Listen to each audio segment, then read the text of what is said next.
चुनावी बॉन्ड योजना की वैधता के खिलाफ दायर याचिकाओं पर सुप्रीम कोर्ट ने आज अपना फैसला सुना दिया है। सुप्रीम कोर्ट ने इसे असंवैधानिक बताते हुए रोक लगा दी। सरकार को किसी अन्य विकल्प पर विचार करने को कहा गया, साथ ही इसकी आलोचना भी की। कोर्ट ने कहा कि जिन राजनीतिक पार्टियों को फंडिंग हो रही है उसकी जानकारी मिलनी बेहद जरूरी है। इलेक्टोरल बॉन्ड सूचना के अधिकार का उल्लंघन है। इस योजना से सत्ताधारी पार्टी को फायदा उठाने में मदद मिलेगी। साथ ही चुनावी बॉन्ड योजना को ये कहकर उचित नहीं ठहराया जा सकता कि इससे राजनीति में काले धन पर अंकुश लगाने में मदद मिलेगी।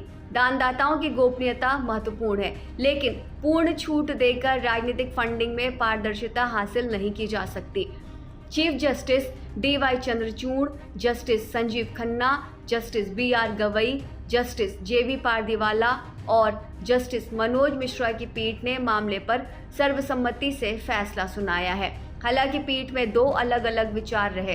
कोर्ट ने अपने फैसले में SBI बैंक को 2019 से अब तक चुनावी बॉन्ड की पूरी जानकारी देने का आदेश दिया है। उन्हें 6 मार्च तक भारत के चुनाव आयोग को सौंपने की हिदायत दी गई है।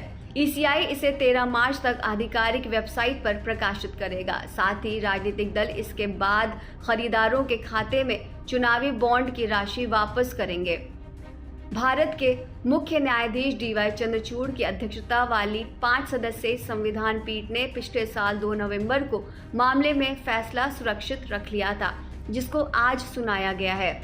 आइए जानते हैं कि आखिर चुनावी बॉन्ड योजना है क्या।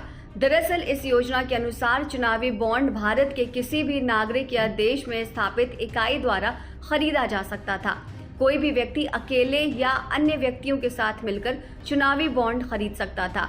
जनप्रतिनिधित्व अधिनियम 1951 की धारा 29A के तहत पंजीकृत राजनीतिक दल और लोकसभा या विधानसभा के पिछले चुनावों में कम से कम 1% वोट पाने वाले दल के चुनावी बॉन्ड प्राप्त कर सकते हैं। सुप्रीम कोर्ट ने फैसले में कहा कि चुनावी बॉन्ड योजना आयकर अधिनियम की धारा 139 द्वारा संशोधित धारा 29AC और वित्त अधिनियम 2017 द्वारा संशोधित धारा 13B का प्रावधान अनुच्छेद 19(1)(a) का उल्लंघन है। बॉन्ड को किसी राजनीतिक दल द्वारा अधिकृत बैंक के खाते के माध्यम से भुनाया जा सकता है। चुनावी बॉन्ड ब्याज मुक्त धारक बॉन्ड या मनी इंस्ट्रूमेंट था, जिन्हें भारत में कंपनियों और व्यक्तियों द्वारा भारतीय स्टेट बैंक की अधिकृत शाखाओं से खरीदा जा सकता था। ये बॉन्ड 1000 रुपए से 10,000 रुपए, 1 लाख से 10 लाख रुपए और 1 करोड़ रुपए के गुणकों में बेचे जाते थे। किसी राजनीतिक दल को दान देने के लिए उन्हें KYC अनुपालन खाते के माध्यम से खरीदा जा सकता था। राजनीतिक दलों को इन्हें एक निर्धारित समय के भीतर भुनाना होता था।